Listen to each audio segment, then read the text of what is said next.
Okay, we are live. So thank you, devotees who are joining, and thank you those who have joined us online on YouTube. So it's our great honor that we have Jai Nitai. Okay, we are live. So thank you, devotees who are joining. All right, sorry for the feedback. But yes, we are very fortunate to have His Grace Jai Nitai Prabhu with us today. He just arrived from London yesterday to Columbus, and within the span of 12 hours, he has already addressed our community twice, including this one. So just a quick introduction for Prabhu. So Jai Nitai Prabhu, he's visiting us from London. He has spent 10 years in the Brahmachari ashram and leading the outreach programs and temple management. And then he also became the temple president of ISKCON London for 14 years. And now he's traveling and serving different communities with the very important subject matter, which is devotee care. So, and today we are gonna hear from him Srimad Bhagavatam, first canto, 17th chapter, text 17 to 20. So, Prabhu, we have been studying this Srimad Bhagavatam since last 3 years every Saturday as a congregation, activity, and which is established by Srila Prabhupada. He instructed us to do Nityam Bhagavata Sevaya. We are trying to do this every day, but weekly we come together as congregation members. And so please take over from here. You can speak how much ever you like. Generally, we go for 1 hour and then leave some room for question and answers. Okay.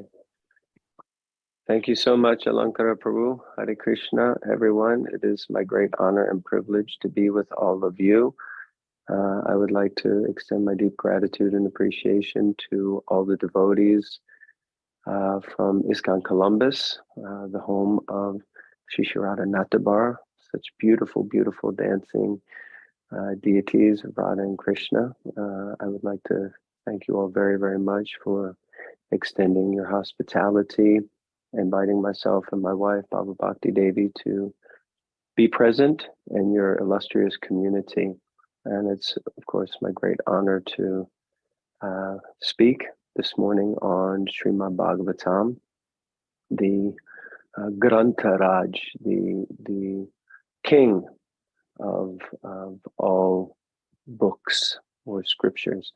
So Srila Prabhupada has painstakingly given us the Srimad Bhagavatam, his life's work, so that we can definitely read it, and especially coming together to hear it together, which is something that Srila Prabhupada established in all of his centers around the world, to come daily together and hear and chant. So in whatever capacity, in whatever way that we can come together to hear the Bhagavatam, this is nothing short of the most glorious and beneficial activity for ourselves and for others. So I'm very, very honored to be with all of you this morning, and I hope that you can hear me and that my pace of speaking is not too fast and that I'm understandable. So we'll start just by chanting the Mangalacharanam prayers and the invocation for the Srimad Bhagavatam. And before that, I sincerely request the blessings of all the assembled Vaishnavas that you see fit to please bestow your mercy upon me, so that I can speak something relevant and bona fide and line with our previous acharyas and our founder acharya, His Divine Grace A.C. Bhaktivedanta Swami Prabhupada. Only by the mercy of Vaishnavas is anything possible, so I'm therefore seeking your blessings. Hare Krishna. Om Agyan Timirandasya Gyananjana Shalakaya Chakshuram Militangena Tasmai Shri Guruve Namaha.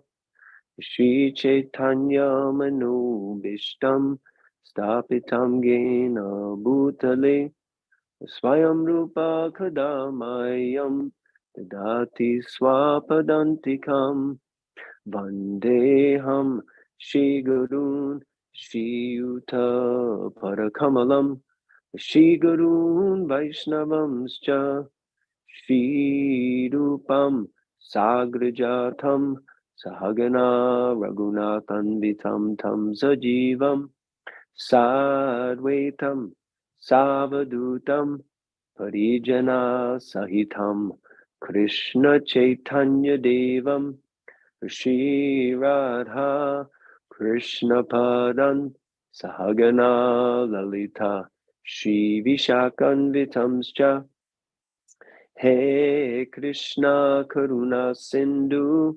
Dinabandhu Jagatpate Gopisha Gopika Kanta Radha Kanta Namostute Tapta Kanchana Gaurange Radhe Vrindavaneshwari Vishabhanu Sute Devi Pranamami Hari Priye Vansha Kalpatarubhyascha Kripa Sindhubhya Eva Cha Patitanam Pavanebhyo Vaishnavebhyo Namo Namaha Shri Krishna Chaitanya Prabhu Nityananda Shri Advaita Gadadhara Shivasadi Gaura Bhakta Vrinda Hare Krishna Krishna Krishna Hare Hare Hare Rama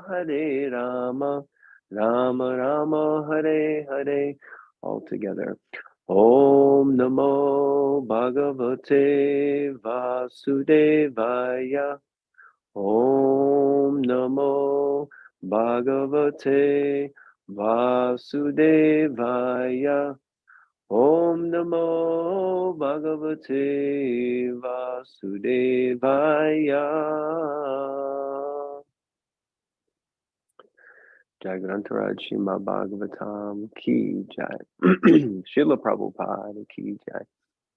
So welcome everyone who's just joined. My name is Jai Nitai Das, and I am your servant this morning, trying to read and share something from the Srimad Bhagavatam. I've been given 4 verses from the first canto, 17th chapter, and the chapter is entitled the punishment and reward of Kali. So very powerful and important section. I've been told that generally what we do is I'll read together through the verses and purports, and then I will read through all of them and then speak as a collective whole on all of these verses at the end. So I hope that that's all right with everyone. So I'll read the Sanskrit and the English translation and purports. There are some long purports, so it's very early in the morning, and I hope that no one decides to fall asleep while reading. This can be a strong tendency that when we hear the Bhagavatam, as we know with Kumbhakarna, that after that the curse was there, that sometimes when we read Bhagavatam that we fall asleep. But please try your best. If you can, grab your device, read along with us, grab the book, and just follow, make some notes, think as we're reading, reflect please, on things that are being said, even make some notes if anything stands out to you like that. So we'll begin now. Dharma uvacha etadva pandaveyanam yuktam artha bayam vachaha yesham gunaganai krishno dautyadau bhagavan kritaha. The personality of religion said, "These words just spoken by you befit a person of the Pandava dynasty. Captivated by the devotional qualities of the Pandavas, even Lord Krishna, the personality of Godhead, performed duties as a messenger." So just a quick context. Who is speaking here? This is Dharma the Bull. As you likely all know, and he is speaking specifically to Pariksit Maharaj. And King Pariksit has kind of introduced himself up to this point, and he's come across a horrific scene, which we'll explain more about later. And thus, he's inquired from Dharma the Bull, how has such a situation occurred? Who is responsible for this situation? Please give me information so that I can act accordingly. And the first thing that Dharma the Bull says is that what you're saying is befitting your high quality and high caliber of personality, because you've inherited the devotional qualities of the Pandavas. And then he glorifies the Pandavas. And he says that even Lord Krishna, the personality of Godhead, performed duties as a messenger for the Pandavas. So how great they must be. And you're coming in that line, so how great are you? This is a nice example of how when we meet someone, the first thing to do is give some appreciation, some glorification. And we can see here what better glorification to give than the lineage of one's life. So glorifying the parents and the grandparents. So we'll read Srila Prabhupada's purport. The assurances and challenges made by Maharaj Pariksit are never exaggerations of his real power. So bear with me for 1 second. No, I'm not sure why that comes.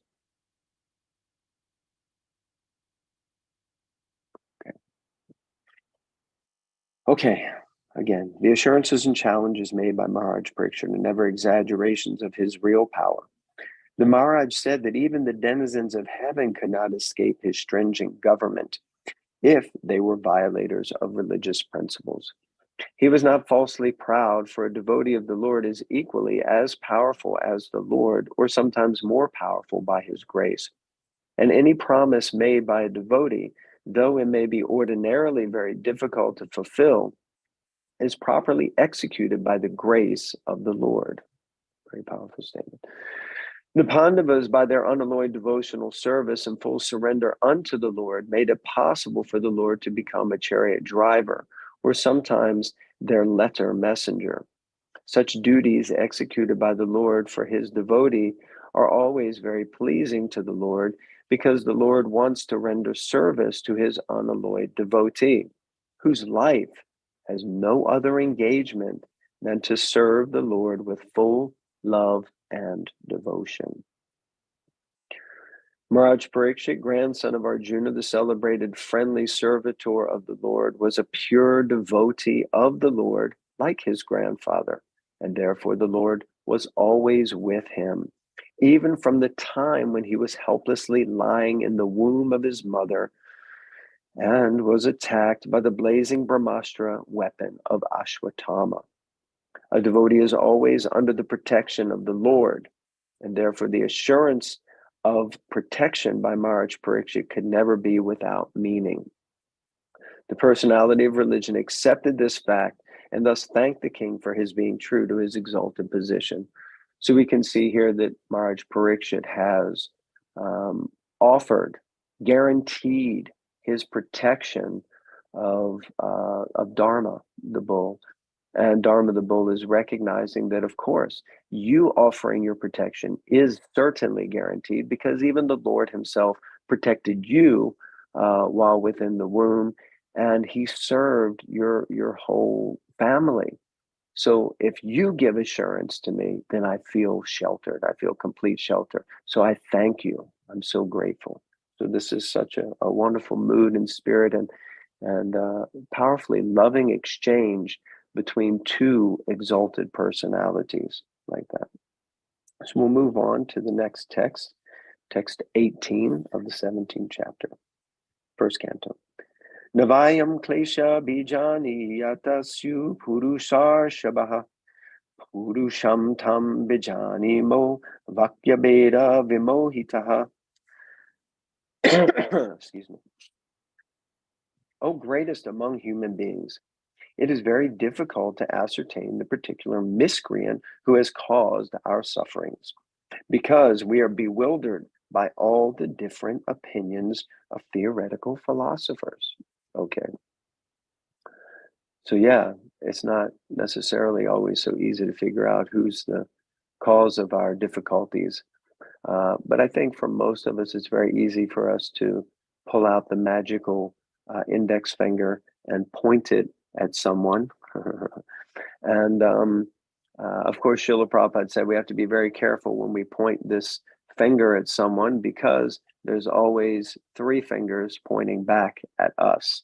So 3 to 1 means they're probably right. Okay, so we'll read the purport by Srila Prabhupada.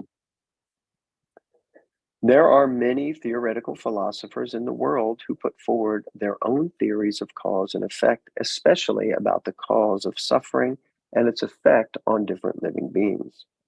Generally, there are 6 great philosophers: Kanada, the author of Vaisheshika philosophy; Gautama, the author of logic; Patanjali, the author of mystic yoga; Kapila, the author of Sankhya philosophy; Jaimini, the author of Karma Mimamsa; and Vyasadeva, the author of Vedanta Darshan.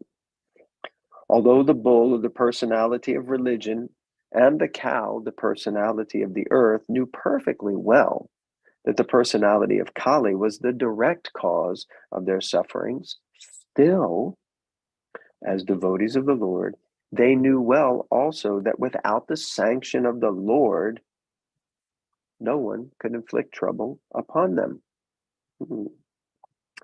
According to the Padma Purana, our present trouble is due to the fructifying of seedling sins. But even though those seedling sins also gradually fade away by the execution of pure devotional service. But even those seedling sins also gradually fade away by the execution of pure devotional service. Thus, even if the devotees see the mischief mongers, they do not accuse them for the sufferings inflicted. They take it for granted that the mischief monger is made to act by some indirect cause, and therefore they tolerate the sufferings, thinking them to be God-given in small doses, for otherwise the sufferings should have been greater. Now that is a very powerful point for contemplation that we will discuss a bit more later. Maharaj Pariksit wanted to get a statement of accusation against the direct mischief monger, but they declined to give it on the above-mentioned grounds. Speculative philosophers, however, do not recognize the sanction of the Lord. They try to find out the cause of the sufferings in their own way, as will be described in the following verses. According to Srila Jiva Goswami, such speculators are themselves bewildered, and thus they cannot know that the ultimate cause of all causes is the Supreme Lord, the personality of Godhead. So if you are, I can see everyone is reading along. Please, please, please, as we're reading, contemplate, think, reflect, make a note of some of these powerful points. This is a strong way for us to go deeper into the words of the Bhagavatam like that. Okay, so we'll go on to text 19. Kechid vikalpa vasana ahur atmanam atmanaha daivam anye pare karma swabhavam apare prabhu. Some of the philosophers who deny all sorts of duality declare that one's own self is responsible for his personal happiness and distress. Others say that superhuman powers are responsible, while yet others say that activity is responsible, and the gross materialists maintain that nature is the ultimate cause. Srila Prabhupada's purport. So you can see here, Dhamra the Bull is giving different ways that personalities can interpret the cause of whatever is happening to them. Purport by Srila Prabhupada.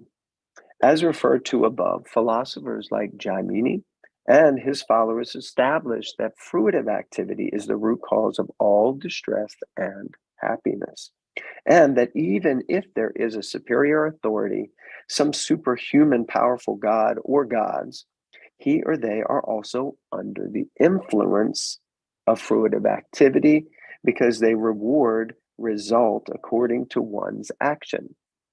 This is a powerful philosophical point from the Karma Mimamsas of Jai Nitai, that they basically believe in principle that karma is the cause, that our actions alone are the cause of the reactions that we get. And if there is some God, well, anyway, God's under the jurisdiction of karma also, which, of course, we adamantly refute. They say that action is not independent because action is performed by some performer. Therefore, the performer himself is the cause of his own happiness or distress. In Bhagavad Gita 6.5, also, it is confirmed that by one's mind freed from material affection, one can deliver himself from the sufferings of material pangs. So one should not entangle oneself in matter by the mind's material affections. Thus, one's own mind is one's friend or enemy in one's material happiness and distress. Very powerful statement. Again, we'll touch on that later. Continuing the purport, atheistic materialistic Sankhites conclude that material nature is the cause of all causes. According to them, combinations of material elements are the causes of material happiness and distress. And disintegration of matter is the cause of freedom from all material pangs. So basically, once you die, then you're free from all your distresses and anxieties. Gautama and Kanada find that atomic combination is the cause of everything. And the impersonalists like Ashtavakra discover that the spiritual effulgence of Brahman is the cause of all causes. But in the Bhagavad Gita, the Lord himself declares that he is the source of impersonal Brahman, and therefore he, the personality of Godhead, is the ultimate cause of all causes. It is confirmed in the Brahma Samhita that Lord Krishna is the ultimate cause of all causes, right? So we know he is the Sarva Karana Karanam. He is the cause of all causes. Okay, so now on to the last verse, text 20. Apratarkyad anirdeshyad iti keshwapi nishchaya atanu rupam rajarshe vimrisha swamanishaya. Translation and purport by Srila Prabhupada. There are also some thinkers who believe that no one can ascertain the cause of distress by argumentation, nor know it by imagination, nor express it by words. O sage amongst kings, judge for yourself by thinking over all this with your own intelligence. Very powerful, very powerful. So Dharma is saying here, that there are so many different philosophies. What can I say? You ascertain, you judge, you look at the situation yourself. You have to make the decision, because according to all these different philosophical speculators, which was said in the beginning, it's hard for me to come to some conclusion and give you an answer. Purport by His Divine Grace. The Vaishnavites, the devotees of the Lord, do believe, as above explained, that nothing can take place without the sanction of the Supreme Lord. He is the Supreme Director, for he confirms in the Bhagavad Gita 15:15. Anyone knows that verse? Sarvashachaham ridisanavishto matasmitir gyanam apohanam cha vedascha sarve vedam eva vidyo vedanta krid veda videva chaham. that he, as the all-pervading Paramatma, stays in everyone's heart and keeps vigilance over all actions and witnesses all activities. The argument of the atheist that one cannot be punished for one's misdeeds unless proved before a qualified justice is refuted herein. For we accept the perpetual witness and constant companion of the living entity. For we accept the perpetual witness and constant companion of the living entity, which is Supersoul, Paramatma, Krishna. A living being may forget all that he might have done in his past or present life, but one must know that in the same tree of the material body, the individual soul and the supreme soul as Paramatma are sitting like two birds. One of them, us, the living entity, is enjoying the fruits of the tree, whereas the supreme being is there to witness the activities. Therefore, the Paramatma feature, the Supreme Soul, is actually the witness of all activities of the living being, and only by his direction can the living being remember or forget what he might have done in the past. He is therefore both the all-pervading impersonal Brahman and the localized Paramatma in everyone's heart. He is the knower of all past, present, and future, and nothing can be concealed from him. The devotees know this truth, and therefore they discharge their duties sincerely, without being overly anxious for rewards. Besides that, one cannot estimate the Lord's reactions, either by speculation or by scholarship.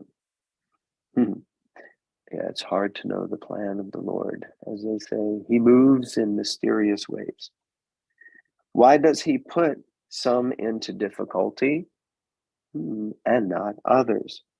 He is the supreme knower of the Vedic knowledge, and thus he is the factual Vedantist. At the same time, he is the compiler of the Vedanta. No one is independent of him, and everyone is engaged in his service in different ways.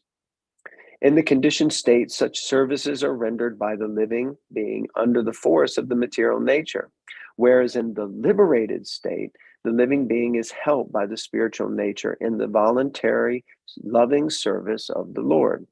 Interesting point. There is no incongruity or inebriety in his actions, his meaning Krishna's, the Lord's. All are on the path of absolute truth. Bhishma Dev correctly estimated the inconceivable actions of the Lord, which you all have already read these verses and purports.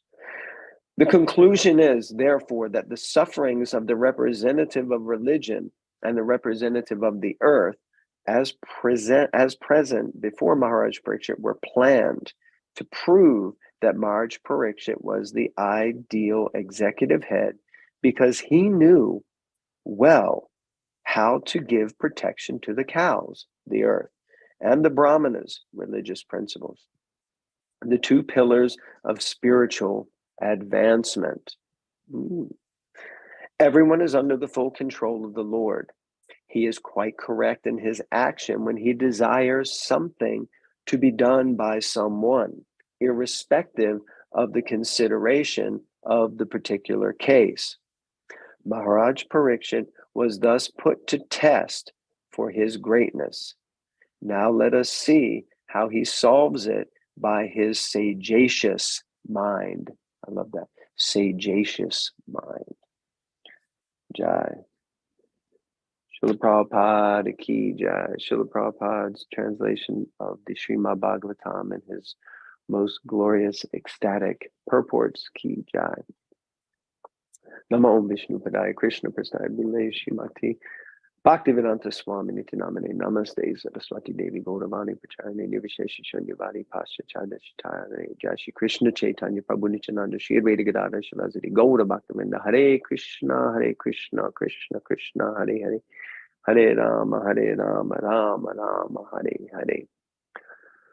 So, what an amazing section and wonderful purports that we've been given here by Srila Prabhupada.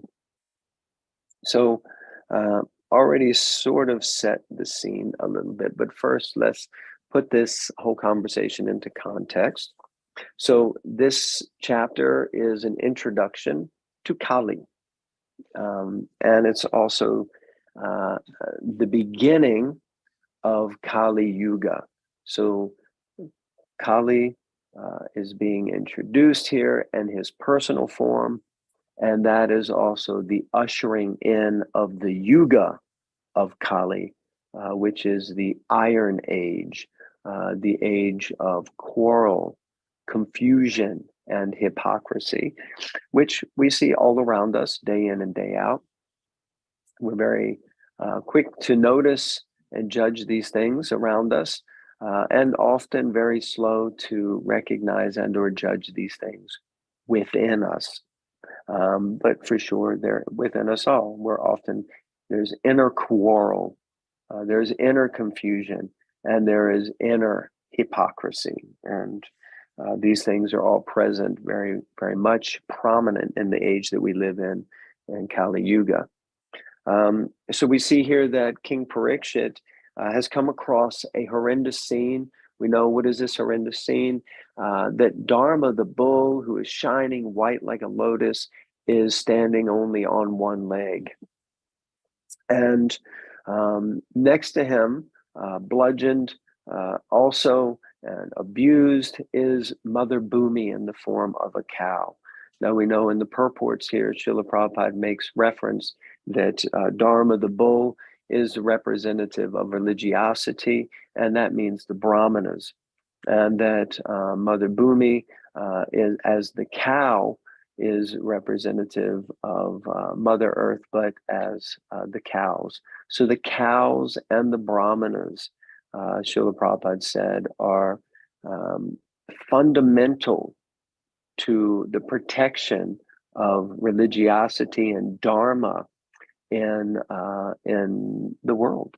So we have to remember, and because my wife and I are traveling discussing devotee care, these two personalities are areas of devotee care, which we're going to discuss on Sunday at your Sunday Feast program, the spectrum of care. And the cows and the Brahmanas are certainly important, as Prabhupada said, foundational, most important parts of this principle of devotee care and society.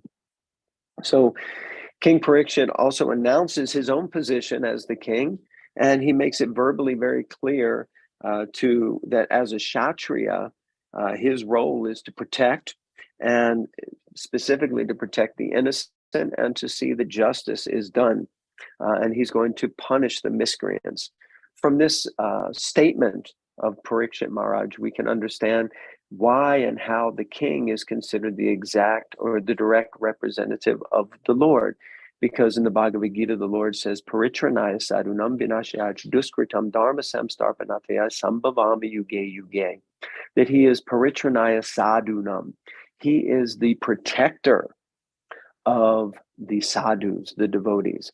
Paritranaya sadhunam. Vinashaya duskritam.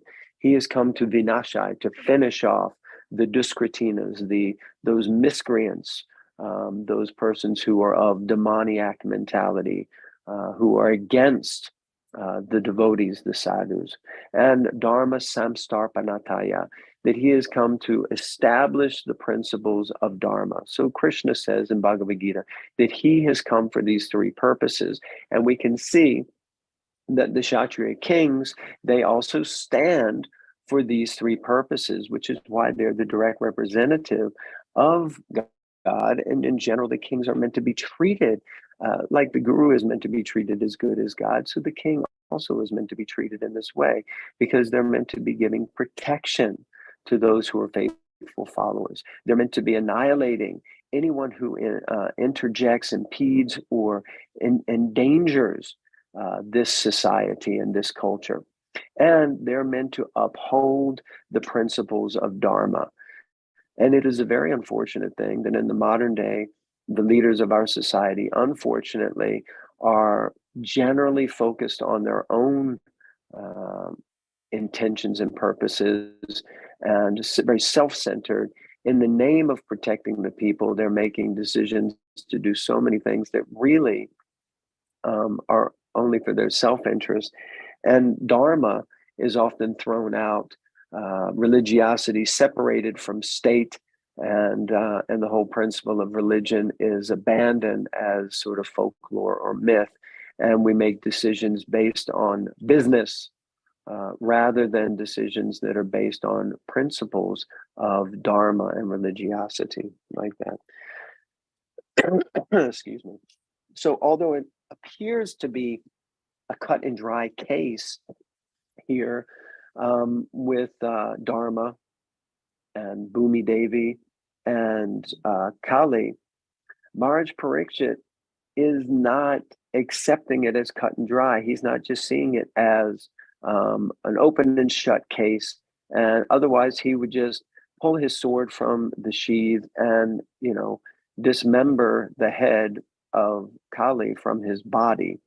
But he doesn't do that.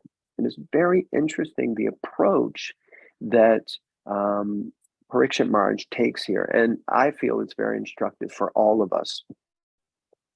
What Pariksit Maharaj does is first he seeks to understand, and this is a very powerful principle. We know from, I think it's Stephen Covey, he gives this as one of his first principles of success in life. And it's a very valid and valuable Vedic principle, that first we have to suspend our own thinking of what is the correct perspective of a situation.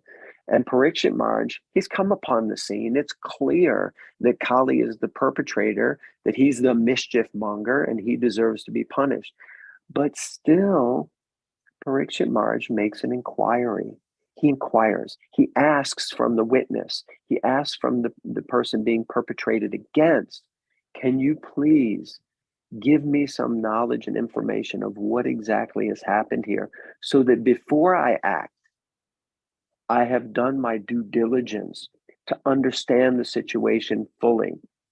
And it behooves all of us to also do the same. As we were discussing last night, we're often quick to judge, often very quick to judge a situation without really having full knowledge of what's going on behind the scenes. We hardly know what's happening in the heart of another living entity, another living being. And yet still we are quick to make judgment.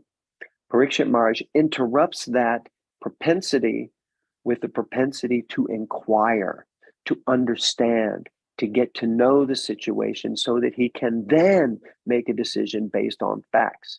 Many of us may work in business where we do not make spontaneous decisions. In fact, decisions are made after much data is collected and much analysis is done of the data, and people interrogate it, audit it, look at it again and again, and then a decision is made. Yet in our day-to-day lives, we still quickly jump to conclusions with our partners, with our spouse, with our children, with our friends and colleagues, with the local person at the shop, whoever it is, we're quick to judge without understanding. So there's an important principle that we should seek first to try to understand what is happening in this situation before we asperse or cast our judgment, our opinion, as I said last night, before we crack the gavel and announce our authoritative opinion and decision on the situation. First, let us truly understand what is going on in the situation. And that's not always easy to discern, as we see here in the noble words of Dhamra the Bull. So there's a very powerful challenge that Dhamra the Bull is presenting here. He's putting forward that in a very super philosophical manner with deep intelligence, and he's explaining that he's not exactly ready and willing to say what may have tangibly, physically, apparently occurred. Rather, he explains that there are many different ways to judge this scenario. that there are many perspectives, many angles of vision, and that he says, I'm actually confused about who really is the ultimate culprit, because of so many different philosophies that are out there. So there are many different perspectives by many different philosophers and many different philosophies. So which do we choose? And we can read, as we were reading through this, some of us may have thought that actually in my day-to-day life, I generally choose one of these other philosophies. I think that it's actually karma or action only that's been the cause. Or I think that it's just nature. It's just nature. That's just the way of the world, the way that things happen. Or we may think that it's all my fault. People fall into that situation. It's all my fault. It's all because of me. It's all my fault. So we ourselves, although we may be devotees, but we may in our daily lives act in accordance with other philosophies. And that may come from past conditionings, it may come from family upbringing, it may come from the influence of other people in the material world. But we're so blessed and so fortunate that we have His Divine Grace, A.C. Bhaktivedanta Swami Prabhupada, our founder, Acharya of the International Society for Krishna Consciousness, giving us the purports in line with the previous disciplic succession of acharyas, so that we can understand how to extrapolate and interpret and implement the teachings of the Bhagavatam into our life. So Srila Prabhupada, throughout these purports, he repeatedly answers that it is the power of God's influence in our life. So this is the importance of Guru in our life, that he gives us the proper perspective, he creates clarity of vision, and he fine-tunes our perspective and gives us the eyes to see the world in a proper Krishna conscious perspective. Om Jnanatimidandasya Gyananjana Shalakaya Chakshur Om Militangena Tasmai Shri Guruve Namaha. I offer respect to my spiritual master because he's opened my eyes with the torchlight of knowledge, Gyan. My eyes were sealed in the darkness of ignorance. But by the torchlight of knowledge, the spiritual master has opened my eyes. And now I can see. Jeev Jago, Jeev Jago. So we become awakened to see things as it is, as it really is, not as we want to think it is, not as we wish it was, or not as we think it should be, but as it actually is. And this is not always so easy a pill to digest. Oh my goodness. Okay, sorry about that. My phone battery is on the verge of death. So hopefully we'll make it to the end. It should come up again with another warning. So we have to decide whether we accept this perspective that ultimately Krishna is the cause. He's the Sarvakarna Karnam. He's the cause. And Srila Prabhupada says in the Science of Self-Realization that he was asked by one man, Swamiji, can you make me self-realized? And Srila Prabhupada said, no, I cannot make you self-realized.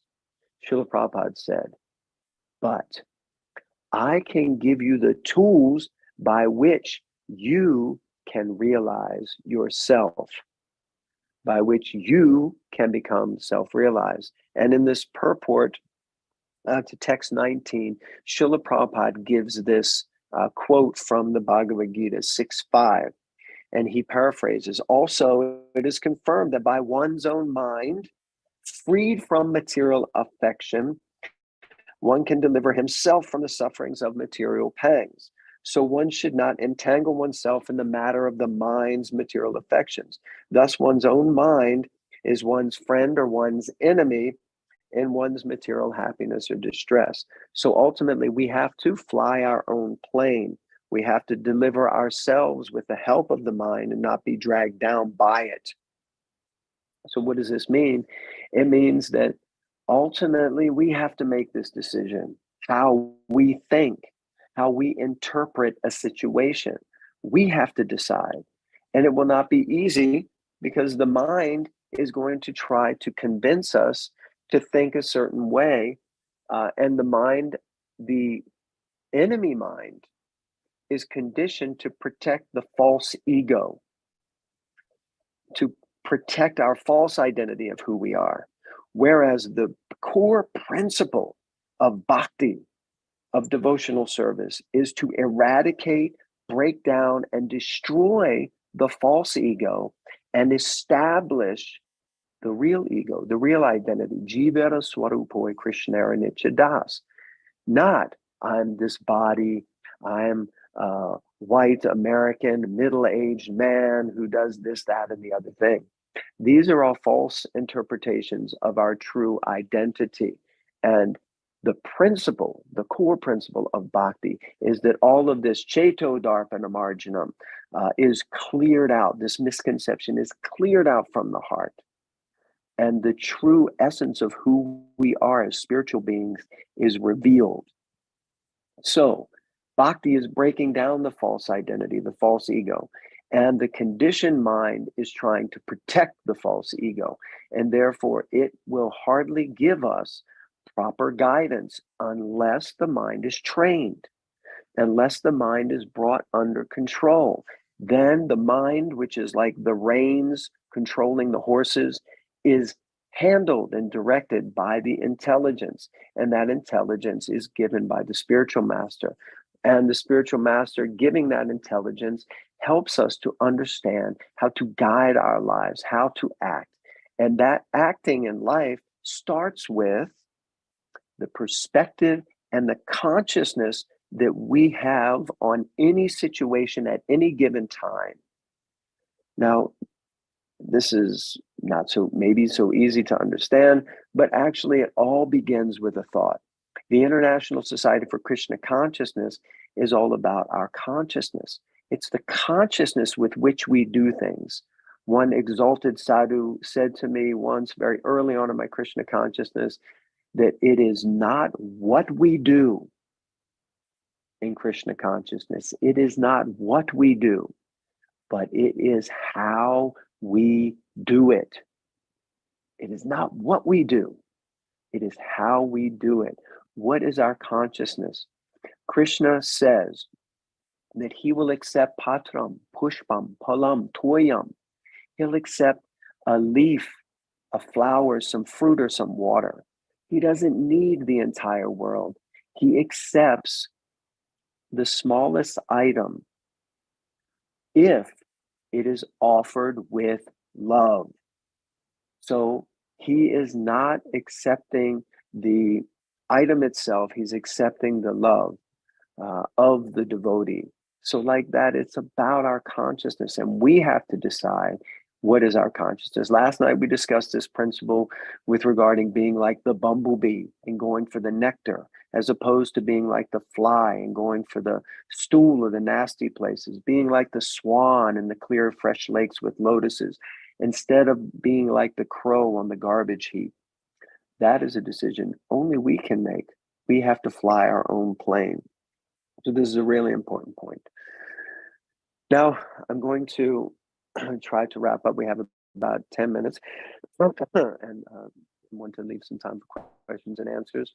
So for me, the real essence that I have found here in these verses is a big challenge to each and every one of us, as is the mission of the spiritual master, to test us, to challenge us to the core of who we are, so that we can make progress. And progress really genuinely only comes when there is opposition, when there is challenge. If we want to build our muscles, muscles have to be built by resistance. So only when there is resistance can strength be created, can strength be generated. Does muscle grow when there is resistance? So like this, I'll read the purport that I found as the essence, the section from the purport that I found as the essence. Although the bull of the personality of religion and the cow, the personality of the earth, knew perfectly well that the personality of Kali was the direct cause of their sufferings. Still, as devotees of the Lord, they knew well also that without the sanction of the Lord, no one could inflict trouble upon them. We can see very clearly who is the perpetrator of misdeeds against us sometimes. We can see who is that miscreant, who is that mischief monger. Prabhupada uses that term. But we have to see that this person is simply a puppet in the hands of our greatest enemy. No, not our greatest enemy, our dearest friend, Krishna. He is the orchestrator of everything. He is the puppet master. Prabhupada continues here. According to the Padma Purana, our present trouble is due to the fructifying of seedling sins. But even those seedling sins can gradually fade away by the execution of pure devotional service. Thus, even if the devotees see the mischief mongers, they do not accuse them for the sufferings inflicted. They don't accuse those who clearly seem to be the perpetrators. What do? They take it for granted that the mischief monger is made to act by some indirect cause, and therefore they tolerate the sufferings, thinking them to be God-given in small doses, for otherwise the suffering should have been greater. So this is such a powerful challenge for me personally. I remember when I first came to the temple, and I was given some service of helping out in the kitchen for cooking Sunday feast or something. And as I was chopping away the vegetables, all of a sudden the knife slipped and I cut the tip of my finger. And of course I started bleeding, and I said, "Oh, is there something?" And then they gave me some tissue and started to cover it. And then in true brilliance of Vaishnav Seva, one devotee came up to me and he said, "Oh, Prabhu, you're so fortunate." And I said, "I just cut my finger. How am I fortunate?" He said, "No, because actually Krishna minimized your karma. Actually, your entire arm should have been chopped off." And then he walked away. I was left thinking, is that a nice thing, or is that a compliment, or what just happened there? In my ignorance, it wasn't something that really made so much sense. Of course, now years later, we see that whenever something happens to us, we really, really have to fight to see the hand of the Lord. We have to see, okay, Krishna has sent this. Krishna, what are you trying to do? Just personal experience in our travels here to America this time, we experienced opposition, so much opposition, flights being canceled, flights being rearranged, flights being rescheduled, tickets not being issued at the right time, issues in security, checking all our bags, making us late. I mean, it's unlimited how much opposition there was. I hadn't experienced so much. And at every step, I kept thinking, Krishna, why are you doing this? What is the plan? Trying to understand. But it's so difficult to remain equipoised, not be disturbed, not feel distress, not feel anxiety. But that is actually what we should be able to do. And the only way we would be able to do that is the more that our faith is strengthened and deepened, and the more that we actually genuinely see Krishna's hand, that we see Tatenu Kampam Susamikshamano, that actually it is you, Krishna. It is my sinful reactions by my activities, my misuse of my free will, but it is you who are like the doctor who's administering small doses of my karma for my own purification and for my own benefit. So the question, my dear friends, is, can we cultivate this mentality? Are we able to look at someone who has wronged us, and instead of seeing them as enemy, see them as the instrument of our karma? That, for me, is a huge challenge. So some reflective questions, and then we can finish. So do we see and are we willing to accept that something that has happened to us adversely is genuinely the will of God? Do we accept that good things are the will of God? You know, when something good happens to us, do we think, oh, this is all Krishna's mercy? Now, for devotees, most of the time they do. Although sometimes in our conditioned state, we think, no, this is all, okay, Krishna had his hand in it, but really it's all because of my actions, my deeds, my good karma, my great skill, my intelligence, my ability, like that. Now, I think we should understand before closing that it doesn't mean that no punishment should be meted out or given, but rather, do we take responsibility for our own karma that has brought about this situation and see the sweet hand of the Lord in order to accept all things given as a gift to bring us closer to spiritual perfection? Pariksit Maharaj is actually being faced with his own test, as Srila Prabhupada states in the final purport. He says, Maharaj Pariksit was thus put to the test for his greatness. Now let us see how he solves it by his sagacious mind.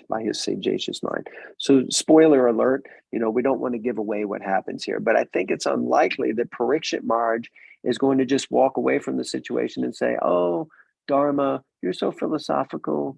I'll let you figure it out. Oh, Bhumi Devi, while you lie there on the verge of death, neither of you can tell me the facts. So, I'll let you figure it out.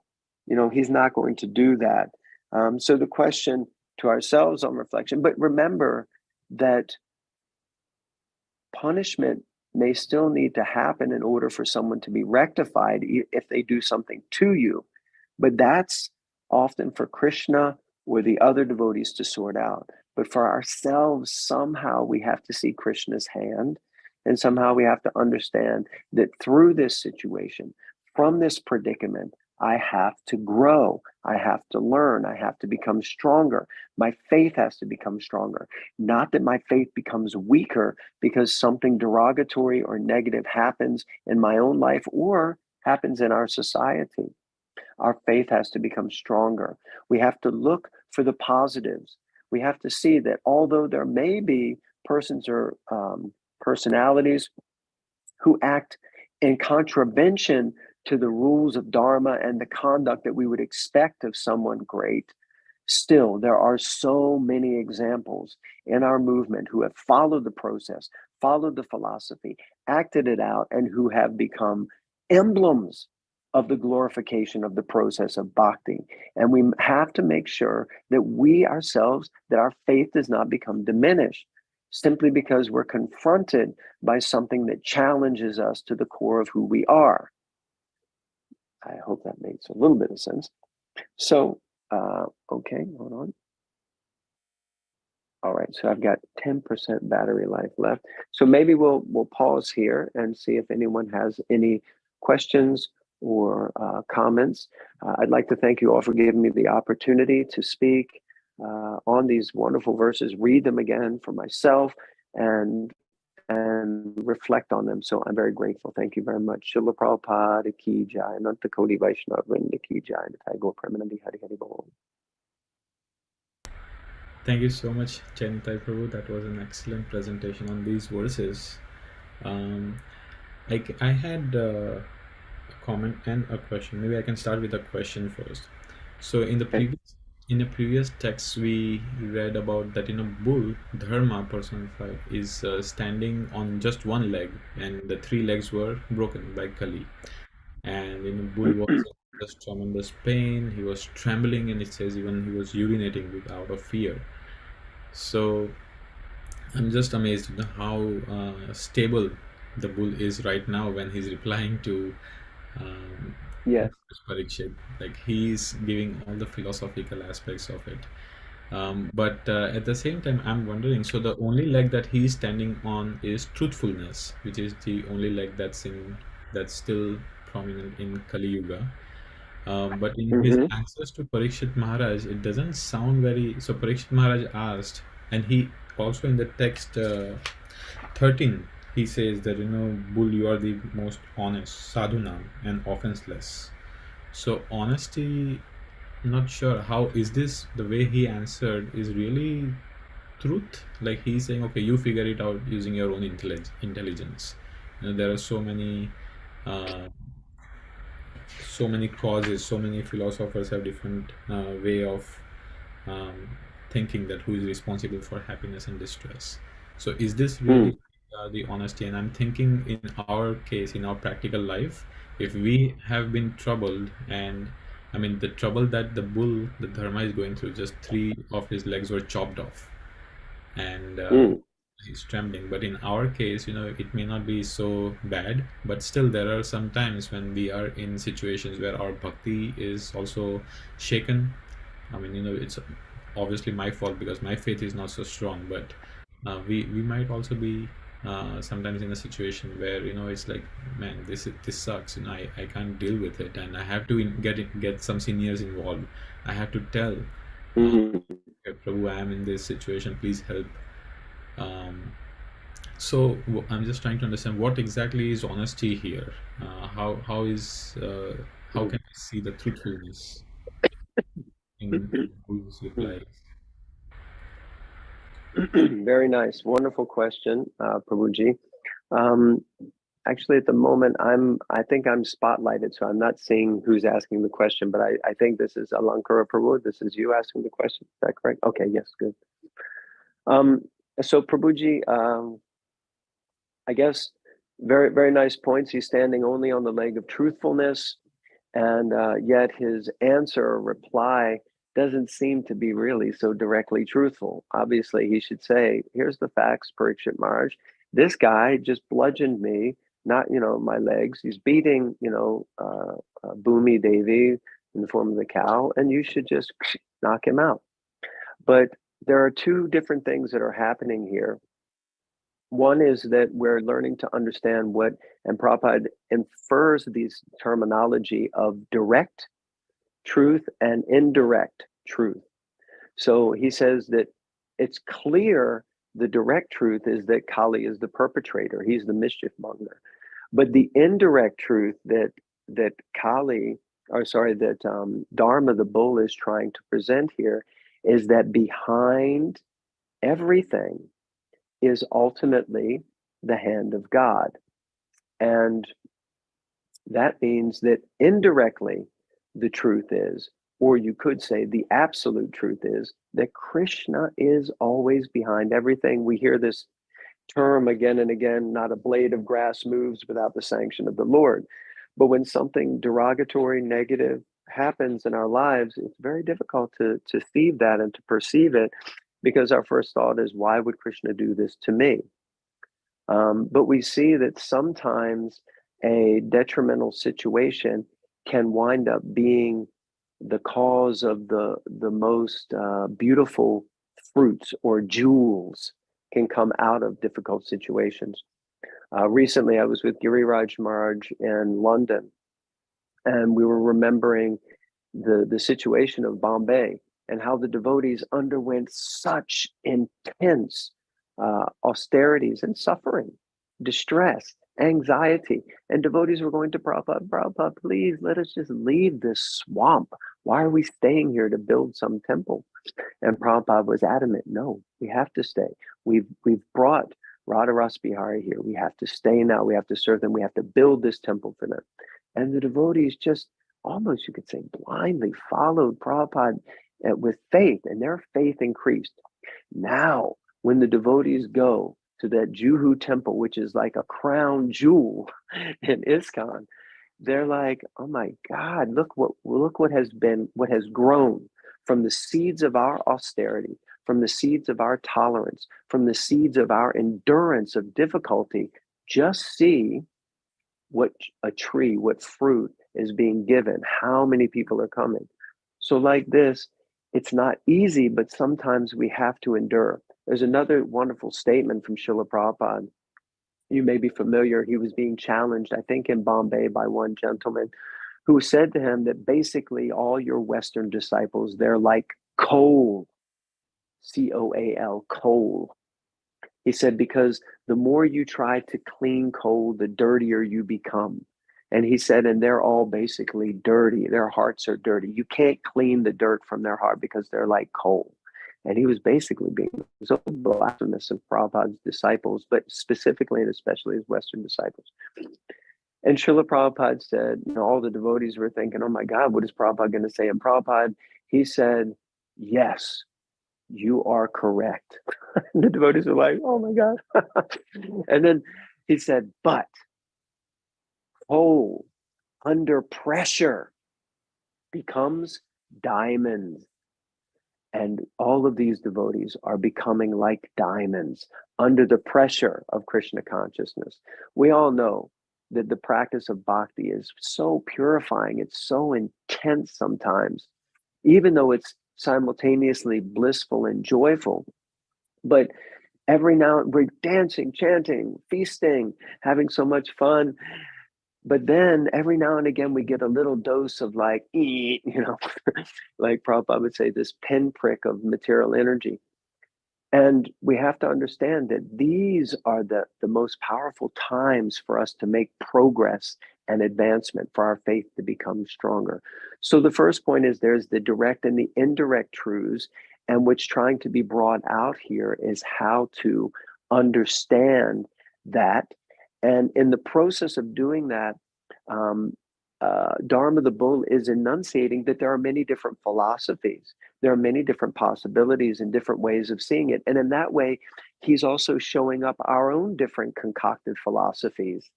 But he's trying to help us to understand that ultimately we have to see Krishna's hand. That's the first point. The second point is that the other thing that's being done here is what often happens when Krishna puts his pure devotee on the spot. He does it so that the pure devotee can be glorified. And in this situation, Pariksit Maharaj is being put on the spot to use his own intelligence, to use his own discrimination to make a decision. And in that way, Krishna is highlighting the amazing, pure-hearted nature and the glorious nature of his pure devotee. Because the way that Pariksit Maharaj will conduct himself after this means that Dharma the Bull has just presented many possibilities. He's not given him, you could say, direct evidence by which he should make this judgment call. What he's done is he's helped to clarify a greater perspective of ways to ascertain and look at this situation. And then, just like Krishna to Arjuna in the Gita, at the end of the Gita, Krishna says, Arjuna, I've spoken all these verses to you. I've given you so much knowledge. Now it's up to you to make the decision of how you act or how you conduct yourself. So the Lord never takes away the free will of the individual jivas. And so in the same way, what I see is that there are 2 points. One is that the direct and indirect are being highlighted here, as well as the many possible philosophies on how we could make a decision about something. And the other side is that the Lord is setting us up for a display of the greatness of his pure devotee by just giving a basic principle or premise by which he can make a decision. But really, he's going to use his own free will and his spiritual genius, or Prabhupada says, his sagacious consciousness to make the right decision. Anyway, I don't know if that made any sense, but I definitely was rambling on there for a minute. Please forgive me. No, thank you, Prabhu. Yeah, that was very helpful. We have a couple of questions on call and one question on YouTube. So maybe we can try to address them quickly, and then we can end the session. Krishna Smaranam Prabhu, you can go ahead next. Hare Krishna. Actually, this is Ranchor Das. Hare Krishna, Jai Nitai Prabhu. Hello. Please Nice to see you again. Hare Krishna, Hi Prabhu. to You gave us a you. wonderful, very wonderful Krishna and class. Prabhu. Hare Krishna. Yeah. Thank you for your encouragement, Prabhu. I just had one question on the point of it's not what we do, but how we do it. So I know like a lot of like when we do our services, we shouldn't just be doing our services because it like other people will think they're nice or like it's fun for us. We should do it like in the consciousness of pleasing Krishna. But then also, I think I've heard Prabhupada say like a couple times, like sometimes when you're doing service, you get so engrossed in like the details of the service. Like if you're trying to get like a government permit for, like say like a new temple, you're not like meditating on Krishna and Radha Krishna's like Astakalya Leela. You're like trying to figure out, okay, what do I need to say to this government official to get this permit? What tactics do I need to do? Do I need to like look at the law, all that stuff? So how do we like keep in consciousness, like how do we balance the two, like doing the duty effectively for Krishna while still keeping the remembrance there? Because it's like says like Ambrish Maharaj was ruling the whole kingdom, but he always had like Savaimana Krishna Padara Vindayo. Like so how did he do that? Just because you mentioned that like we have to, it's how we do it, and you mentioned the point that this is the International Society of Krishna Consciousness. So yes, what exactly does like acting in Krishna consciousness mean? Does that mean you do the duty as it is, but in the back of your mind you're doing it for Krishna, or you have to like be physically remembering Krishna, or like consciously remembering Krishna all the time? Can you like speak a little bit more as to that? wonderful question, Rancho Prabhu. This is it's such an important point. And my understanding, and of course over the years as I continue to reflect on this statement, it's not what you do, but how you do it. I would say every year I get new and better and deeper insights into this. But on your point specifically, we are the International Society for Krishna Consciousness. We're not the International Society for getting government permits. Or once I said to our devotees in Govinda's restaurant in London, I was meeting with all the staff, and I said, we have to remember that we're not here to run restaurants. We're not here actually to print books. We're not here to distribute the books. We're not here to distribute prasadam. We're actually here to become Krishna conscious.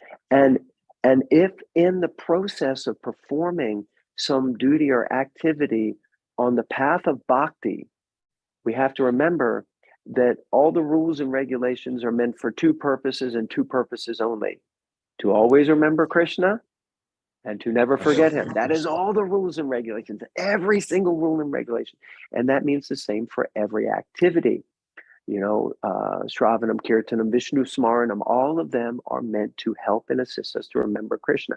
So if in the process of serving in our restaurant, if my only focus is how much money we can make and how we can cut corners to make that money, even if I'm thinking a little bit is for Krishna, but we have to remember, will Krishna be pleased by the actions and activities that we're taking?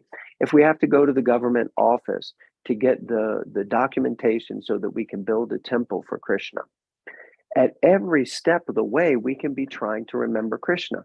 From the moment that we wake up in the morning, we have to consciously interject Krishna into the conversation. And we should have our dialogue with Krishna. Krishna, today I'm going to the government office for you, on behalf of you, because I want to serve you. Please help me to not forget that. Krishna, how do you think I should interact best with this government official? What will please you, Krishna? We have to have perpetual dialogues and include Krishna in the conversation and the journey of our life. Now, it is certainly a point that while you're at the government office and you're looking at this government official, whether you're meditating on Radha Krishna Leela, or like, Krishna stealing the butter, Damodar Leela, I don't think that is the point.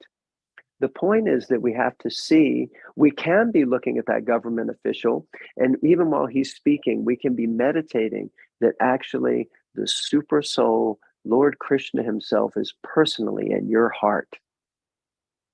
And I can be respectful to that person, because actually whenever we offer obeisances, Vancha Kalpatrubhyascha, Prabhupada explains we're not necessarily offering obeisances to the jiva, we're actually offering obeisances to the super soul that is in the heart of each and every living entity, and understanding that that person is a part and parcel of Krishna.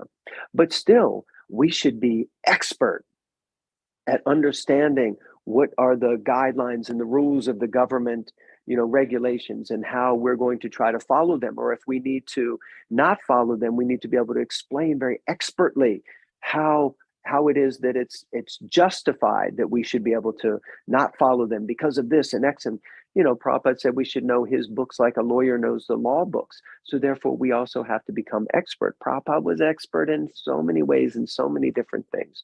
So we have to also pray to Krishna, because as we mentioned earlier, Sarvasya Chaham Riddhi Sani Vishno Mata Smirtir Jnanam Apohanam Cha. Krishna gives knowledge, remembrance, and forgetfulness. So he can give us the knowledge by which we convince the government official. He can give the government official forgetfulness of his arguments to defeat us. And we just have to see that it's all just a big game that we're playing with Krishna to try to see him at every step. Now, I often think, because Krishna says to Arjuna, you should fight, you should do this fight, but while you're fighting, you should remember me. And I was thinking, come on, really? I mean, Arjuna's out there on the battlefield, whipping out arrows left, right, and center, annihilating all these personalities. And is he like really focusing on Krishna?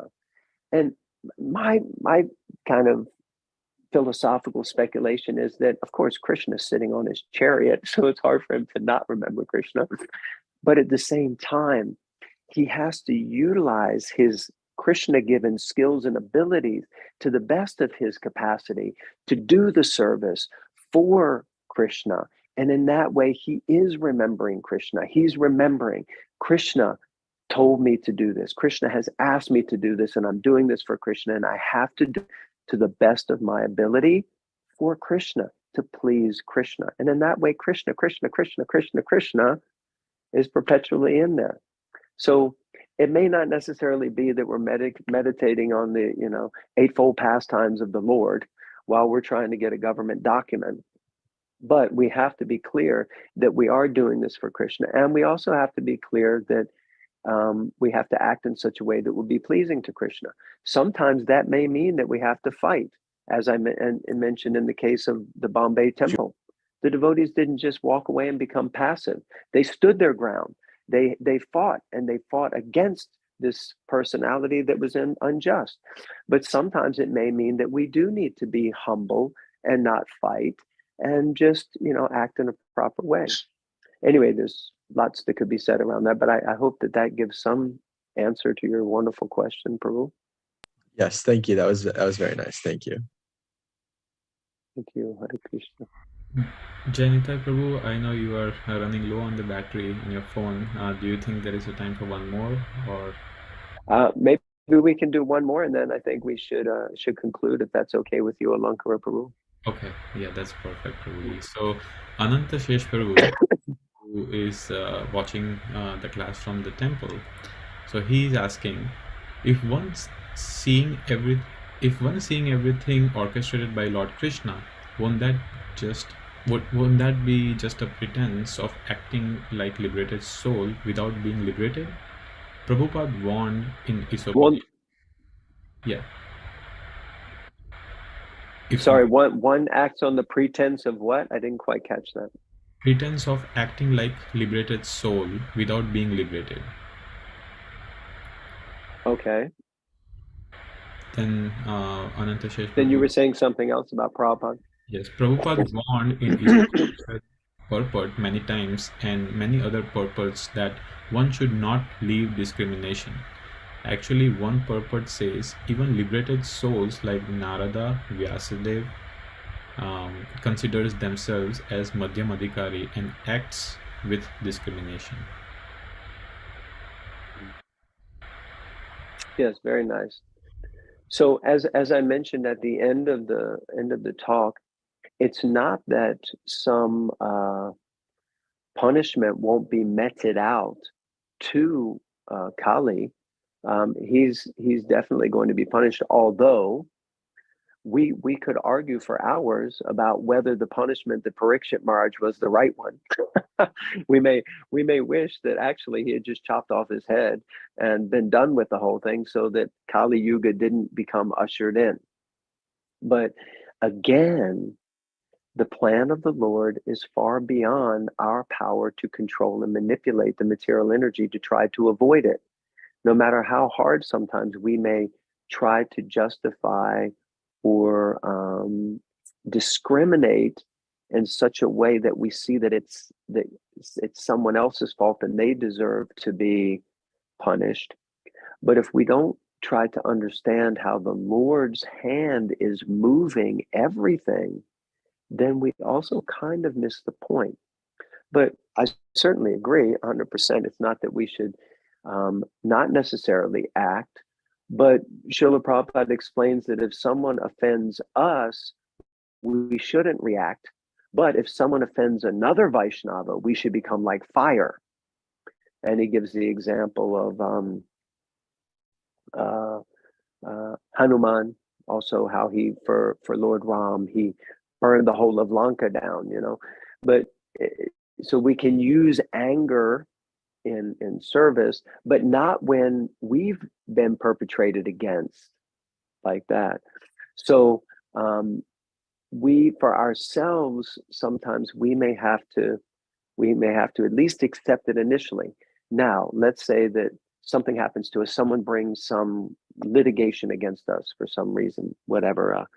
We have an accident with a car. Okay, we're seeing that Krishna has arranged this accident. Why? Krishna, please help me to understand, why has this happened? Okay, does that mean I just accept that this person hit my car? That was Krishna, and Haribo, no problem. My car is mashed up. I don't have to do anything about it. No, of course that would be silly. We should go about it, but maybe the way that we go about dealing with that situation, in accordance with having proper discrimination, is done in such a way that we maybe make sure that we try not to get more out of it than what we actually deserve, or that we don't try to punish someone unjustly, or we don't bend the truth, or there may be other ways that we see Krishna's hand in the situation, teaching us how to learn and grow from this. Or maybe we understand that, okay, I also had some fault in this, but in this accident, but it doesn't mean that we maybe ignore the whole thing. Ignorance is not the answer. And I don't think that Pariksit Maharaj is going to ignore this situation. He's also going to act. But Dharma the Bull, who's steeped in Dharma, has full faith that no matter what I say or do, the Lord's will shall be done.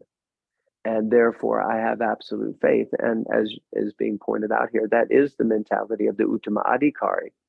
But of course, for preaching, Prabhupada says, as far as I've understood, for preaching, we come down to the Madhyama platform and we see distinction, and we discriminate between the demon and the devotee and the innocent and who's God. So like that. But at the same time, no, I don't think that we should avoid acting in a situation, but we should interrupt our reaction and make sure that we add Krishna into the consciousness before we respond to a situation, so that we make sure that we respond in such a way that we don't create new karma that will have to come back to us again. I don't know if that makes any sense. Yes, thank you, Prabhu. Okay, so it's way over our time, but Prabhu, thank you so much for your class and addressing these questions. We have some really nice devotees on the call, as well as some very senior devotees. Leela Manjari Mataji, Navin Krishna Prabhu, Prem Sindhu Prabhu just left, Ram Kirtan Prabhu, and others. So just want to thank you everyone for joining. Navin Krishna Prabhu, would you like to say something? No, I just want to say thank you very much, Prabhu. I'm looking forward for his Sunday class association. Hare Krishna. Thank you very much, Prabhu. Thank you, everyone, for tuning in, taking time to hear and read Srimad Bhagavatam together. It's my great honor and privilege to be here with you. I'm very much looking forward to seeing some of you later today and seeing you all on Sunday. Hare Krishna. Srila Prabhupada ki jai. Yeah. Grantaraj Srimad Bhagavatam ki jai. Ananta Koti Vaishnava Vrinda ki jai. Hare Krishna. Thank you, Prabhu.